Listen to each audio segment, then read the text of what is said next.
Willpower versus discipline. This is a common topic that a lot of people talk about, and there's a reason why when it comes to forming habits, why you have to do one over the other. Now, when you first start any type of habit, most of the time it's going to be because of willpower. You can't really have any discipline if you just first start something else because you don't have this repetition to constantly keep doing something, which is why willpower is so important when you first start a habit.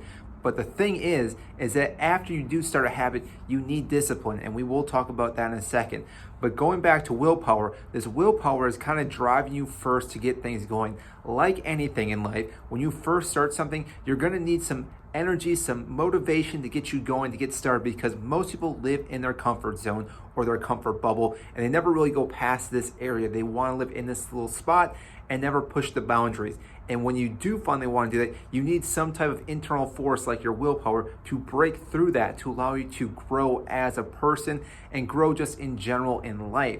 Now, like I said earlier, though, is that sometimes you need more than just willpower, because there will be days down the road at some point where your willpower will be completely drained. There will be at 0%, and what will happen, you will not have the capability to do it just sheerly on willpower. That could be because, say, you're sick, you're traveling, different plans came up. All these things can happen in your life that can drain your willpower. And like I said, willpower can be very strong off the beginning start. But as time goes on, that's when you transfer from willpower to discipline. And this is why discipline becomes so important for any habit, because discipline keeps you on track to constantly keep doing what you want to do with this habit. And I know firsthand that I've fallen off the bandwagon multiple times with different habits. I'm sure you, the viewer, has happened to you as well, because we've all been there before. But when you have a strong discipline, this is what gets you past those many hurdles, such as, oh, I don't have enough time. Oh, I'm not feeling good.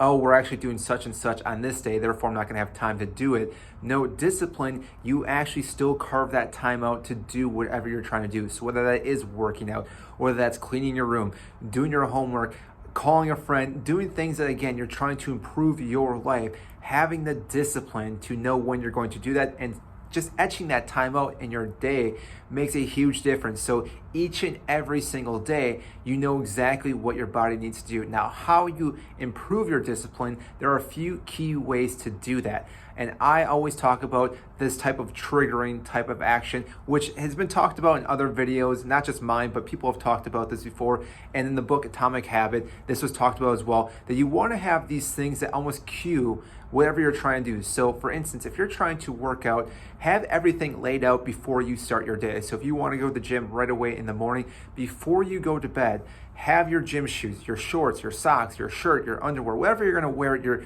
Apple Watch, or whatever's going to be tracking your fitness. Have it all laid out before you actually get up, because just the fact that you don't have things laid out when you wake up, that is already going to cause friction for you not wanting to go to the gym. And it just does take a little bit of friction to prevent you to get past that discipline and have you not go to the gym that day. And as we know, and not just going to the gym, but other habits, if you miss one day, you're typically going to miss the next day, and all of a sudden a week will go by, a month will go by, and before you realize it, a whole year has gone by since you've done what you were trying to do. Because this is still January, people talk about their New Year's resolutions, their goals that they want to do for the year, and right around this time frame is when people start falling off the bandwagon for whatever they're trying to do. So again, whether that's eating healthy, going to the gym, reconnecting with friends, doing other things that they're trying to do to improve their life.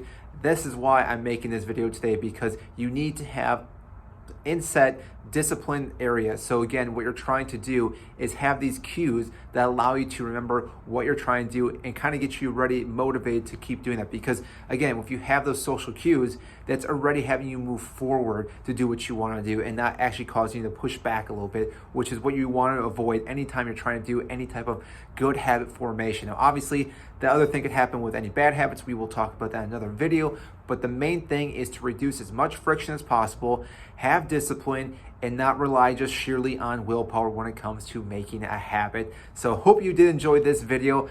Again, I'm trying to always help you out in each and every video. We're trying to do more of a video type where we talk about health, fitness, and how you can improve your life, but also grow on YouTube as well. So again, we're kind of hitting all those areas. So if you did enjoy this video, make sure to hit the like button and subscribe down below. I greatly appreciate that. Helps get this video to more and more people such as yourself and helps you grow as a person. So that is it, and I will see you in our next video.